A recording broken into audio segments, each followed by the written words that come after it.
Good afternoon, teacher, and how my beloved classmates. Today, I would like to tell you about lion. Lions are big cats that live in Africa.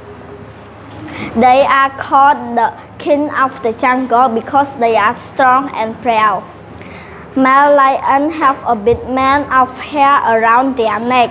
Female lions called lioness take care baby and hunt for food. Lions live in groups called prides. They are herd together and share their food. Lions are wonderful and fast. They spend most of their day resting and sleeping. Lions are special animals that people find interesting and exciting. Goodbye, teacher. Goodbye, friend.